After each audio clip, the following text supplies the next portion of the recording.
الحمد لله نحمده ونستعينه ونستغفره ونؤمن به ونتوكل عليه ونعوذ بالله من شرور أنفسنا ومن سيئات أعمالنا من يهده الله فلا مضل له ومن يضلل فلا هادي له وأشهد أن لا إله إلا الله وحده لا شريك له وأشهد أن محمدا عبده ورسوله أما بعد فأعوذ بالله من الشيطان الرجيم بسم الله الرحمن الرحيم قاف والقرآن المجيد بل عجبوا أن جاءهم منذر منهم فقال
हो जाए तो बन सकते हैं खुर्शीद मुबीन, एक हो जाए तो बन सकते हैं खुर्शीद मुबीन, और न इन बिखरे हुए तारों से क्या बात।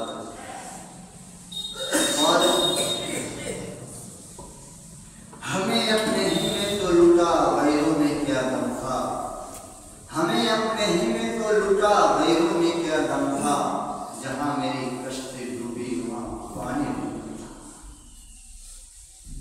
न समझोगे तो मिट जाओगे ए हिंदी मुसलमानों, न समझोगे तो मिट जाओगे ए हिंदी मुसलमानों, न होगी दास्ता तक तुम्हारी दास्तानों।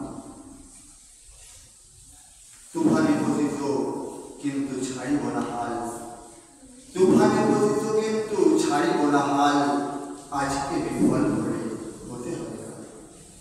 সম্মানিত ইসলাম দরদি মুসলিম সমাজ, হাজির জুমা, সমস্ত প্রশংসা গুণগান গুণকীর্তন স্তুতি মহান রব্বুল ইজ্জত আল্লাহ রাব্বুল আলামিনের জন্য, যিনি অক্ষয় অব্যয় অনন্ত অনাদি, যার প্রশংসা করে আমরা শেষ করতে পারবো না। তা আমরা সকলে মিলে আল্লাহ রাব্বুল আলামিনের শানে হামদিয়া পাঠ করব। আমরা সকলে বলি আলহামদুলিল্লাহ।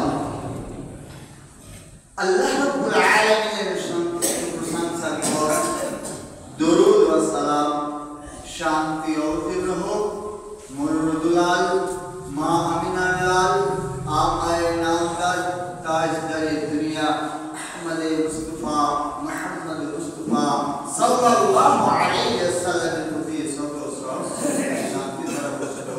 अल्लाहुम्मा सल्ली अलैहि अल्लाहुम्मा बारिक अलैहि। सम्मानित दिनी আমার মিল্লি মুসলিম সমাজ,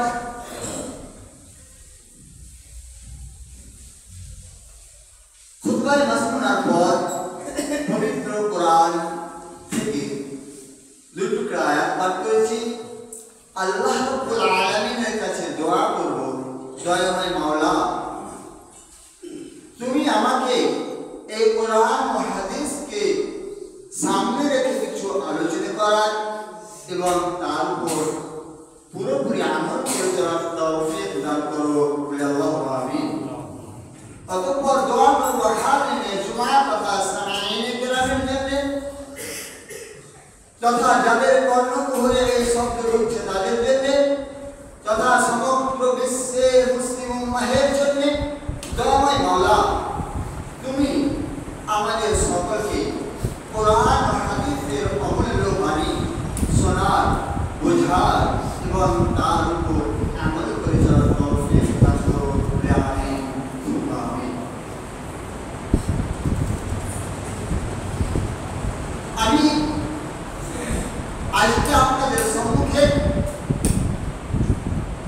যে আয়াতগুলো পাঠ করেছি, প্রথমত অনেকে বুঝতে পেরেছেন যার সারমর্ম একটাই হবে ইয়াকুতাই পদ, এবং তারপরে আমরা এজ এ মুসলিম মুসলমান হওয়া সূত্রে, মানুষ হওয়া সূত্রে আমাদের দায়িত্ব কর্তব্য কি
করে কুপিত হওয়ার কারণে মুরারের পাইপের কাণ্ডটাকে কিছু ছেড়ে মানে জামিন হয়েছে, কিছু এখনো পর্যন্ত আমার মুসলিম ছিলেন। শুধু তাই নয়, যখন ক্রুসেডরা ইসরায়েল দখল করার জন্য আক্রমণ চালিয়েছে এবং বিভিন্ন জায়গায় বাবরি মসজিদ, জামদানি মসজিদে এই নিয়ে ঝামেলা হয়েছে, আমরা বলতে গেলে পরে আমাদেরকে কথাই বলা হয়েছে যে আমাদের এখানে তো নিতে পারবে না, আসুন না। কিন্তু আপনার কোন গ্যারেন্টি আছে আজকে যে কানুন পাস করেছে মোদী সরকার, বিল যে সংশোধনীয় বিল করেছে, এই বিলের কোন গ্যারেন্টি আছে যে আপনার এই মসজিদটা থাকবে, আপনার কবরস্থানটা থাকবে, আপনার ঈদগাহ থাকবে?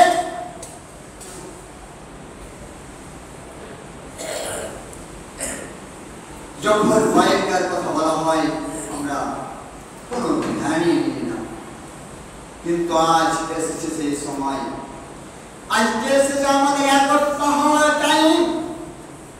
আল্লাহ রাসূল সাল্লাল্লাহু আলাইহি ওয়াসাল্লাম বলেছেন, আল্লাহ মুসলিমুল মুসলিমি বুলিয়ান ইয়াশুদ্দু বা'দাহু বা'দা। অন্য হাদিসে বলা হয়েছে আল্লাহ মুসলিমুল মুসলিম কাজাসাদিল ওয়াহিদ, এক মুসলমান অন্য মুসলমানের জন্য এক অঙ্গের ন্যায়, এক শরীরের ন্যায়।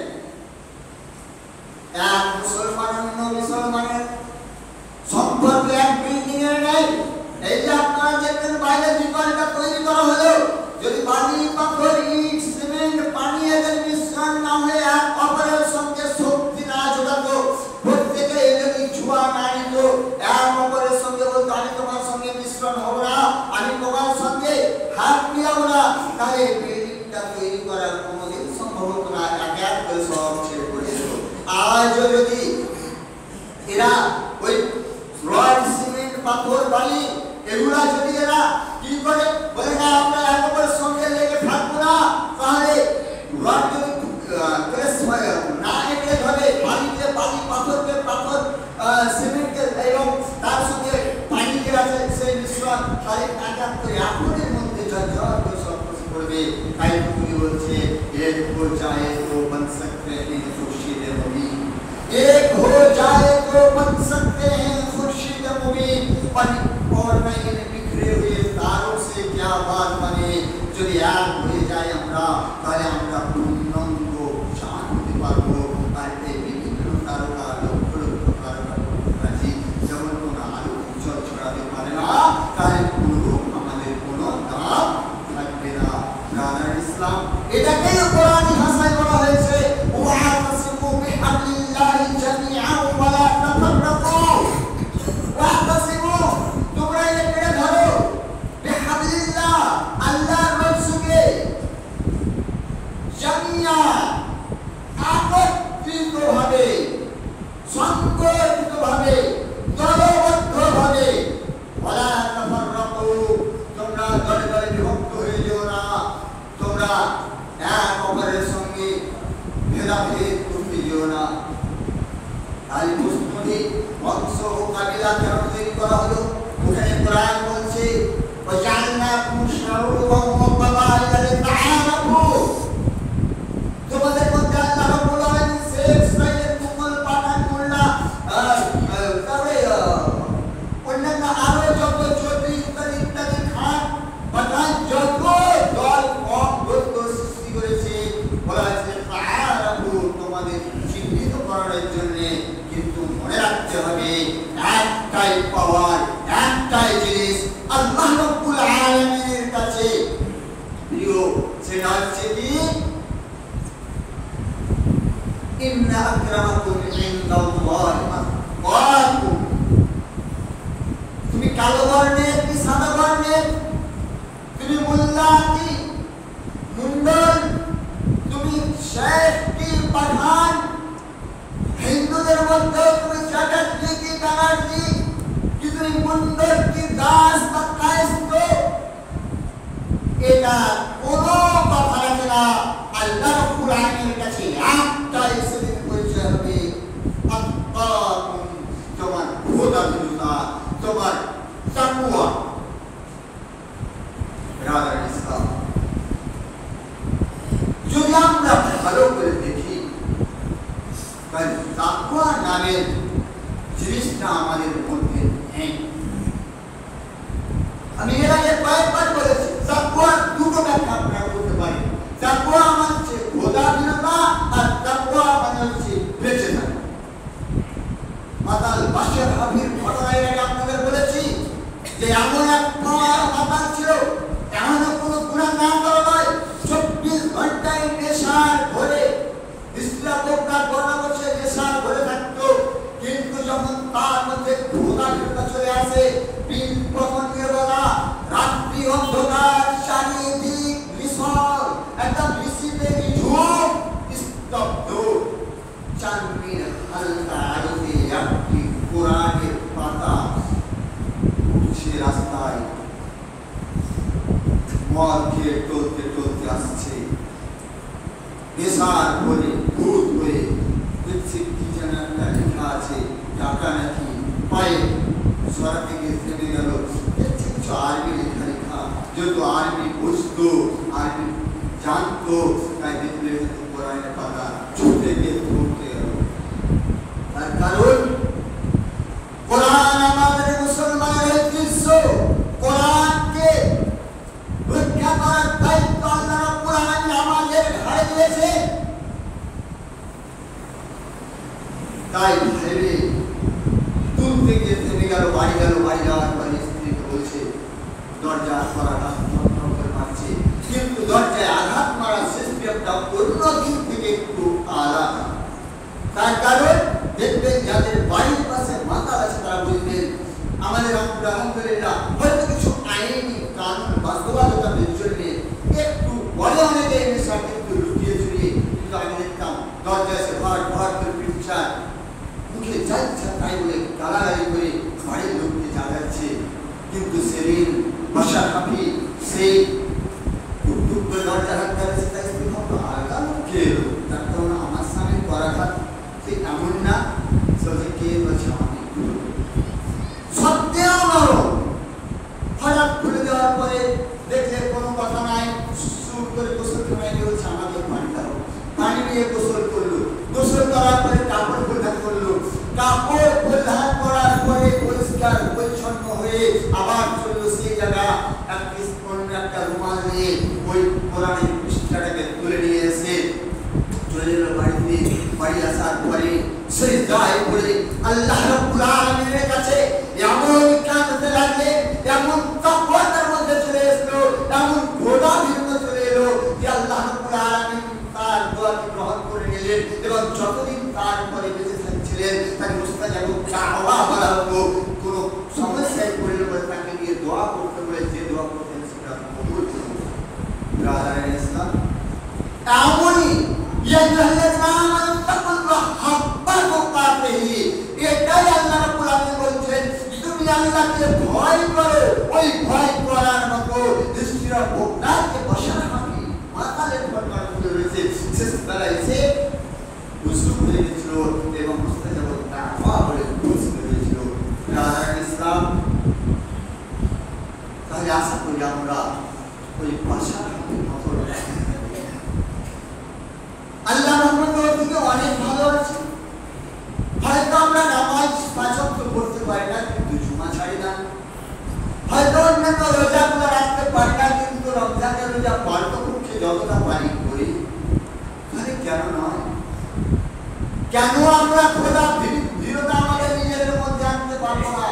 আর যতক্ষণ পর্যন্ত খোদা ভীরতা না আসে আমাদের মধ্যে, ততক্ষণ পর্যন্ত আমরা পাপ থেকে বেঁচে থাকতে পারবো না। আর পাপ থেকে বাঁচাই হচ্ছে তাকওয়া। একটি হাদিস রাসূলুল্লাহ সাল্লাল্লাহু আলাইহি ওয়াসাল্লামের সামনে জিজ্ঞেস করা হলো যে তাকওয়া কি বলে তুমি এমন ছাড় দিয়েছো যে জঙ্গলের দিকে কাটা হলে কাটা সেদিকে কাটা তুমি যাবে কিভাবে? বললাম কত সময় পরে খুশি হয়ে যাবে যাতে আমার কাটা পায়ে গায়ে এবং কাপড়ে না লাগে। এটাই তাকওয়া। আমাদের দুনিয়ার মায়া জালের তাকওয়া যখনই আমাদের মধ্যে আসবে, অর্থাৎ যখনই পাঁচ কখনা থেকে খোদা বিরত আসবে, আর খোদা বিরত তখনই আসবে যখনই আমাদের খোদা বিরত আসবে, খোদা থেকে বেঁচে যাবো। ইসলাম তাই আমরা এই কোরআনকে রক্ষা করার জন্য একজন মাতাল যদি এরকম মুস্তাজাব দাও পারে, তাহলে আজকে কেন আমরা আমাদের এই সম্পত্তিকে, এই কোরআনের দায়িত্বকে রক্ষা করতে পারবো না? আজকে ভেবে রাখুন যে আল্লাহ রাব্বুল আলামিন বলছেন যে কুনতুম খায়রা উম্মাতিন উখরিজাত লিন-নাস তা'মুরুনা বিল মা'রুফ ওয়া তানহাউনা 'আনিল মুনকার। তোমরা হচ্ছে সর্বশ্রেষ্ঠ জাতি। কুনতুম খায়রা উম্মাহ, তোমরা হচ্ছে সর্বশ্রেষ্ঠ জাতি। উখরিজাত লিন-নাস, তোমাদেরকে মানুষের জন্য উত্থিত করা হয়েছে। তা'মুরুনা বিল মা'রুফ, তাদেরকে সৎ কাজের আদেশ দিবে। ওয়া তানহাউনা 'আনিল মুনকার, এবং অসৎ কাজ থেকে তোমরা তাদেরকে নিষেধ করবে। ইসলাম তাহলে সৎ কাজ থেকে আদেশ, অসৎ কাজ থেকে নিষেধ করতে গেলে পরে আমাকে হতে হবে সৎ কাজকারী এবং অন্যায় থেকে বিরত থাকতে হবে।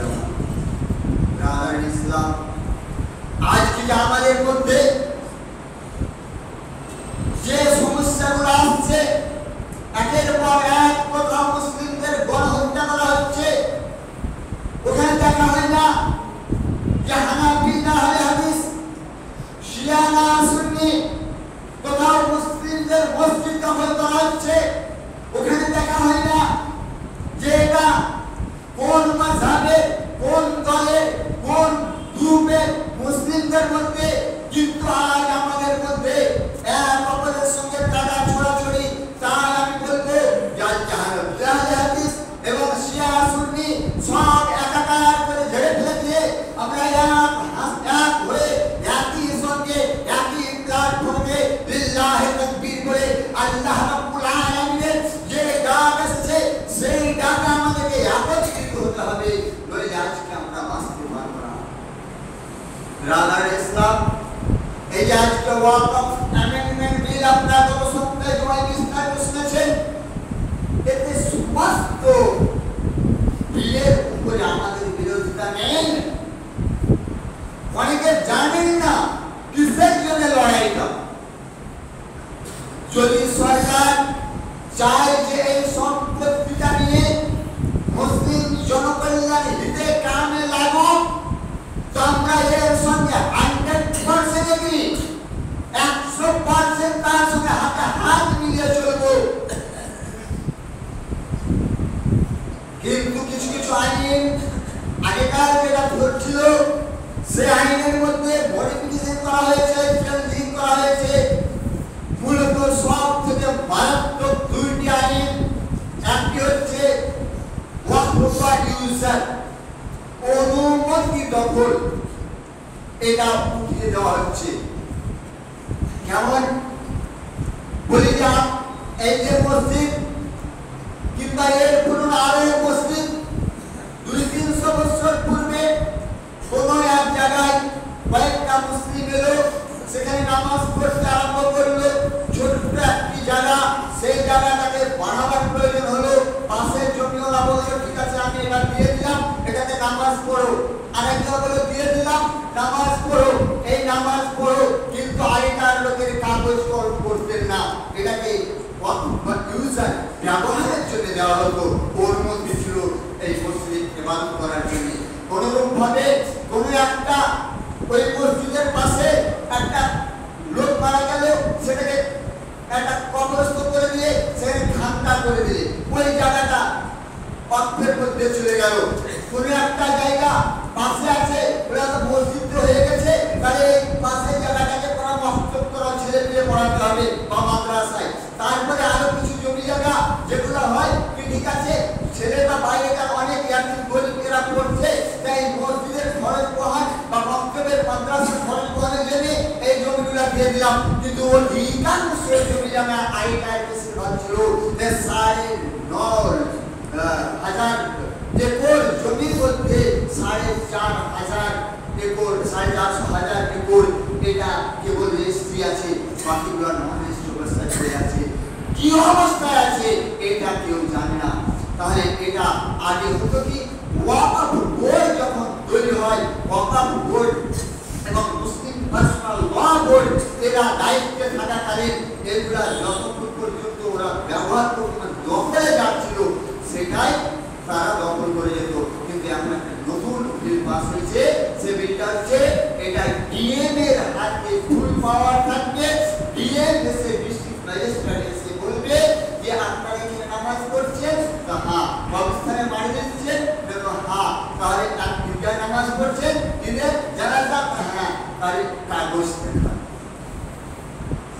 যদি আপনারা কাগজ দেখাতে পারবেন তার এতে, তাহলে আলহামদুলিল্লাহ ওয়াকফে কিংবা মসজিদ মাদ্রাসা ঈদগাহ কবরস্থান নামে রেজিস্ট্রি তাহলে ঠিক আছে। আর যদি না দেখাতে পারেন 90 দিন টাইম দেওয়া হবে, তারপরে আসবে হাইকোর্টে যেতে হবে এবং আপনি যদি কেস করেন একের পর এক কেস চলতে থাকবে। কিন্তু একটা জিনিস মনে রাখবেন, যেই জায়গাতে পিটিশন হয় কেস চলে, কেস চলাকালীন সেই জায়গা বন্ধ থাকে। আপনি মসজিদে যতদিন কেস চলছিল বন্ধ ছিল না, ছিল না। তারপরে কেস চলতে চলতে চলতে চলতে মুসলিম হাতছাড়া হয়ে গেল। অনুরূপ আপনার মসজিদে, আপনার প্রতিষ্ঠানে, আপনার ঈদগাহে তালা লাগিয়ে দেওয়া হবে। যদি আপনার ঈদের সময় আসে আপনি মাঠে গেলে আপনাকে নামাজ পড়তে হবে, ওটা ব্যবহার করতে দেওয়া হবে না। মসজিদে আপনার নামাজ পড়তে দেওয়া হবে না। ওটাকে যেহেতু মসজিদে জানছেন আমাদের মসজিদ ওয়াকফে আমরা দিয়ে গেছে, কিন্তু কাগজ না থাকার ফলে সে জায়গায় সরকারি সিল লাগিয়ে দেওয়া হবে, সেটা ব্যবহার করতে দেওয়া হবে না। এবারে 200, 300, 400 বছর পর্যন্ত যখন দেখা যাবে যে আর কোনো ব্যবহারই হয় না, আস্তে আস্তে সেই জায়গার মায়া ভুলে যাবো আমরা। মায়া ভুলে যাওয়ার পরে আমাদের হাতছাড়া হয়ে যাবে। এত বড় কবরস্থান যদি রামপুর গ্রামবাসীকে বলে যে এত বড় কবরস্থান আপনাদের তো আপনাদের প্রয়োজন নেই, তাহলে এটা কিছুটা আপনারা অংশ কবর দিন, কিছুটা অন্য কোনো কাজে লাগানো হবে, সরকারি কাজে, কোনো একটা সরকারি আবাস তৈরি হবে, তখন আপনারা কি করবেন? একবার কি ভেবে দেখেছেন কতটা সম্পত্তি আছে জানেন? যেটা আমাদের রামপুর মসজিদের সঙ্গে আমরা হদিস পাই না, কিন্তু কিছুদিনের ঘটনা। তাহলে চিন্তা করুন, 200, 300, 400, 2000, 4000, 5000 বছর আগেকার মুঘল সুলতানদের যুগ থেকে সেই সময় যারা ওয়াকফ করে গেছিলেন, ব্যবহার করে দিয়েছিলেন, সেগুলা কেমন করে থাকবে? তাহলে আমরা এই একটা কালা আইন সরকার তৈরি করেছে, এর বিরুদ্ধে জায়গায় জায়গায় প্রোটেস্ট হচ্ছে, জায়গায় জায়গায় সভা সমিতি করে সরকারের কথা উঠছে। কিন্তু আমরা একটা সামনে মনে রাখতে হবে, একবার বিল পাস হওয়ার পরে আমরা যতই চিৎকার করি না কেন আমাদের সেটা সমাধান হয় না। আমরা এনআরসি এনপিআর এর বিরুদ্ধে আমরা প্রোটেস্ট করেছি, আমরা রাস্তায় মিছিল করেছি, সরকার আমাদের পক্ষে ছিল, এই পশ্চিমবঙ্গ সরকার বলেই হয়তো সেটা আইনে পরিণত হয়নি। কিন্তু একটা জিনিস মনে রাখবেন যে আজকে আমরা মার খাচ্ছি কেন, কিসের জন্য? যে সরকার আমাদের পক্ষে যেখানে নাই সেই জায়গায় আমরা মার খাচ্ছি। আগামীকাল ব্রিগেডের 26 তারিখে যে অনুষ্ঠান হওয়ার কথা ছিল, অথচ ব্রিগেড যেটা সেটা ওয়াকফের সম্পত্তি মুসলিম পার্সোনাল ল বোর্ডের নেতৃত্বে তারা দেখেছিল ব্রিগেড লঞ্চ করবার জন্য, কিন্তু তাদেরকে পারমিশন অর্ডার করে 21 তারিখের পরে আদালত বলে যে না, ঘন্টা 2-1 ঘন্টা ছিল হওয়ার পরে বলে না, আপাতত বন্ধ থাকছে, যখন করতে দেওয়া হবে না, ঠিক আছে, করতে না দেওয়া হয় কোনো পার্টিকে আমরা করতে দেবো না। এই কথা যখন আমাদের নেতৃত্ব স্থানীয় লোকেরা বলেছে, তখন বলেছে আচ্ছা ভেবে দেখছি হবে, কিন্তু আমাদের পরে দেওয়া হবে। যেমন কি আমাদের 18 তারিখে লহপুরে কাটাগড়িয়ায় যে অনুষ্ঠানটা হওয়ার কথা ছিল, সেটা আমাদের থানা পক্ষ থেকে আমাদেরকে বাধা দেওয়া হয়েছিল। সেটা আগামী ইনশাআল্লাহ 29 তারিখ আমরা সকলে যাবে। 29 তারিখ মানে মঙ্গলবারের দিন কাটাগড়িয়ায় 3:30টার সময় আমাদেরকে উপস্থিত হতে হবে।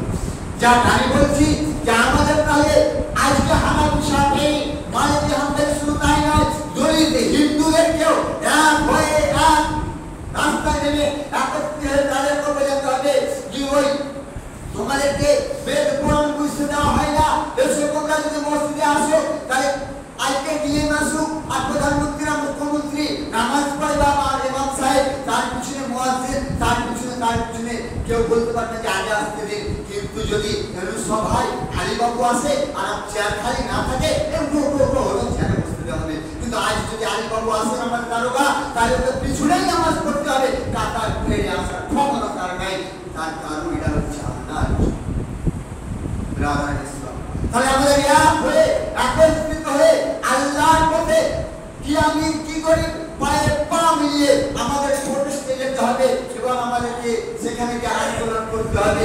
আমরা পুরো বিল যদি বাতিল না হয়, কমসে কম যেগুলো আমাদের পক্ষে নয় সেগুলো আমরা বাতিল করতে পারবো। যেমন আরেকটি নিয়ম বলছে, দুটো আমি কথা বলেছিলাম বলবো। আরেকটি হচ্ছে যে এর মধ্যে মেম্বারের মধ্যে হিন্দু থাকবে 2 জন, তার মানে বুঝতে পারছেন তো, হিন্দুদের হাতে যদি যায়, তাই দেবত্বের জায়গাগুলো আপনাদের মুসলিম কয়টা মেম্বার আছে সেটা বলুন, আমাদেরকে চোখে আঙুল দিয়ে দেখিয়ে দিতে হবে। যেমন বাবরি রাম মন্দিরের সম্পত্তিতে, দেবত্বের সম্পত্তিতে, কোন অনুকূল ঠাকুরের সম্পত্তিতে মুসলিম যেমন নেই, মেম্বার নেই, অনুরূপভাবে হিন্দু মেম্বার এর মধ্যে আমরা চাই না, আমরা নিতে চাই না। তার কারণ সে যে হোক না কেন, যে এই কোরআনী বিধান না বোঝে তাকে নিয়ে কোনো কাজ হবে না। ব্রাদার ইসলাম, কিন্তু একটা জিনিস শেষের দিকে শেষ কথাটা আমি বলবো যে কিসের কারণে এই ঘটনাটা ঘটছে এটা আপনাদের বলি। আমি একটা উর্দু কবিতার অংশ পাঠ করেছি, আমি আপনি হিমে তো লুকা गैरों में क्या दम था, हमें अपने ही में तो लूटा गैरों में क्या दम था, जहाँ मेरी कश्ती डूबी वहाँ पानी भी कम था।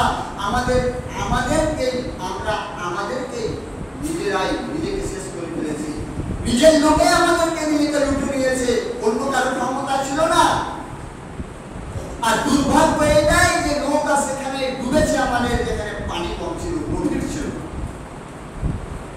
অনেক এক্সাম্পল আপনারা শুনেছেন, কোড়ালের এখন তো পাইপ লাগাচ্ছে কিন্তু কাঠ লাগানো, কাঠের বার, গাছ কাটার সময় বলে আমাকে কাটছি কেন, তো আমাকে সাহায্য কে করছে, মদতকে দিচ্ছে।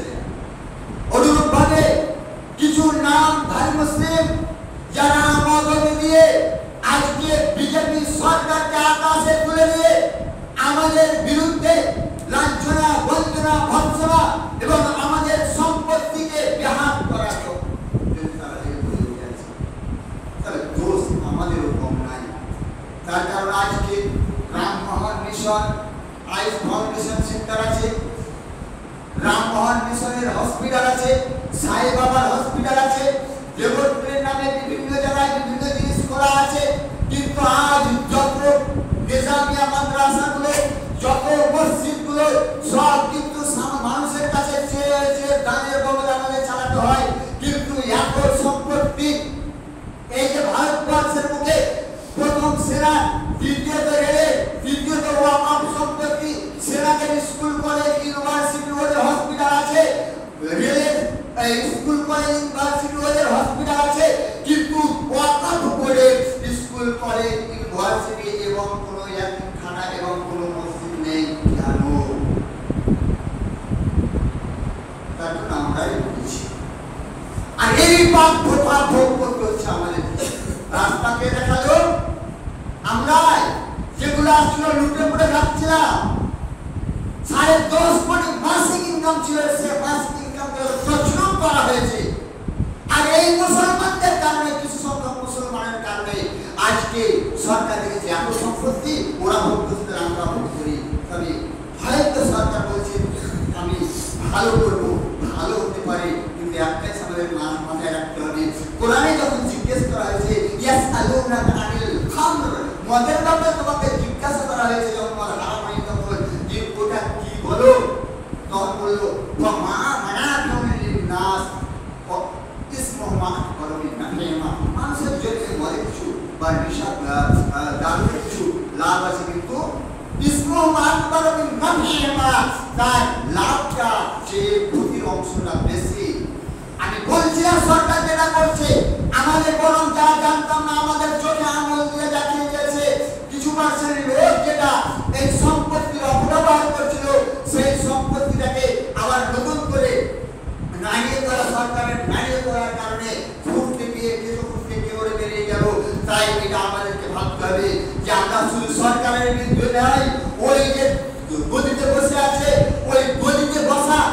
সংখ্যার নামধারী মুসলমান যারা টাকা আত্মসাৎ করেছে তাদের বিরুদ্ধে আমরা আইন চাই এবং এই নিয়ে আমাদের আইনি লড়াই লড়তে হবে।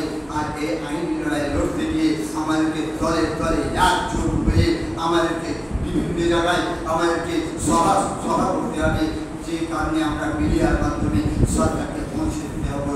আর এটাই হচ্ছে আমাদের দায়িত্ব কর্তব্য। তাই মুসলমানকে আমি বলি, না সমঝোগে তো মিট যাओगे মুসলমানো, না সমঝোগে তো মিট যাओगे এই হিন্দু মুসলমানো। যদি না বুঝে তো তোমরা শেষ হয়ে যাবে ভারতবাসী, ভারতের মুসলমান। कहोगी दास्तान तुम्हारी दास्तान में তোমার ইতিহাসের পাতায় কোনো নামই থাকবে না। इंडिया गेट ऑफ इंडिया তে যে মুসলমান ঘরে না হলো इंडिया के শহীদের লিস্ট লেখা আছে, 3 ভাগে 2 ভাগ হচ্ছে মুসলিম, কিন্তু তাদের ইতিহাসের পাতায় যেমন নামগুলো উড়িয়ে দেওয়া হয়েছে, এভাবে আপনাদের নামগুলো আরো ওরা হবে, ওরা উড়িয়ে দেওয়া হবে। আল্লাহ রাব্বুল আলামিনের কাছে দোয়া করি, দয়াময় মাওলা তুমি আমাদের সকলকে ঈমানি জজবা নিয়ে এবং তোমার কোরআন ও হাদিসের ঐক্যবাণীকে প্রচার করার জন্য, তোমার মসজিদ মাদ্রাসা এবং তোমার সম্পত্তিকে রক্ষা করার জন্য আমাদেরকে এক হয়ে দল বল সহ আমাদের বিভিন্ন সভা সমিতিতে উপস্থিত হয়ে শান্তিপূর্ণভাবে আমাদেরকে প্রচেষ্টা করার তৌফিক দান করো। আল্লাহুম্মা আমিন। এবং আল্লাহ প্রদায় মাওলা তুমি উচ্চ হিদায়াতের মালিক, তুমি ইচ্ছা করলে সবই হতে পারে। মাওলা গো, আমাদের পিছনে যে শত্রু দল লেগেছে, যে শত্রু দলে আমাদেরকে ভ্যানিশ করে দেওয়ার চেষ্টা করছে, সে দাদা হোক আর দিদি হোক, একটা জিনিস হয়তো সময় পেয়ে গেছে বলি যে আজকে আমরা ভোট দিয়ে কাদের পাঠাই, তারা কি আমাদের 34টা এমপি যদি হতো তাহলে আজকে বিল পাস হতো। আমাদের মুসলমানের কি ক্ষমতা ছিল না যে মুসলমানদের 36টা এমপি তৈরি করতে অন্য পার্টি থেকে? কিন্তু আমরা যাদেরকে পাঠাচ্ছি যাদেরকে আমরা যাদেরকে ভোট দিবে তাদের করছে, আমাদের কেউ কথা বলে না। কিন্তু আমরা একবার আসি না যে আমরা তাদের ভোট নিয়ে আমরা নেতা তৈরি হব, আমরা আমাদের মধ্যে একজনকে দিব, গ্রাম লেভেল থেকে আরম্ভ করে হয়তো সব খবরের উপরে অবশ্যই সম্ভব। আজকে যেমন আসামের ওয়েসি আছে, ওকে বলে মুসলিমদের ভোট নিয়ে নয়, অনেকে আবার তাকে খ্রিস্টানের দালাল করে। কিন্তু জেনে রাখবেন, পাপের গাটা মায়ের পড়ে যায়, মায়ের বুকের দুধ খেয়েছে, তো ওই ধরনের নেতাগুলো খেয়েছে। তাহলে আমাদের নেই যে আমরা তাদেরকে আগে ফেলে দিয়ে ওই সব নেতাগুলো তৈরি করি, যারা আজকে আমাদের জমিকে কেড়ে নিয়ে নিজের দাদাগিরি দেখাতে চাইছে। আমরা তাদের উপরে দাদাগিরি বলাই। সময় শেষ হয়ে গেছে, বেশি হয়ে গেল, আমি আপনাদের কাছে ক্ষমা করছি। আল্লাহ রাব্বুল আলামিনের কাছে দোয়া করবো, দয়াময় মাওলা মুসলিম কাজে দাও সেই প্রতিবাদ, সেই দয়াময় মুসলিম হিতে দাও সেই প্রতিকার দয়াময় ধর্মের কাজে মেতে উঠে যেন সবারই মন প্রায়, যে আমাদের মুসলিমের উন্নয়নের কাজে সকলের মন মেতে উঠে। আল্লাহ তুমি আমাদের তৌফিক দান করো। আমিন। ওয়া আখিরু দাওয়ানা ইন্নাল্লাহা ওয়া মালাইকাতুহু ইউসাল্লুনা আলান নবী ইয়া আইয়ুহাল্লাযীনা আমানু সাল্লু আলাইহি ওয়া সাল্লিমু তাসলিমা। আল্লাহুম্মা সাল্লি আলা মুহাম্মাদিন ওয়া আলা আলি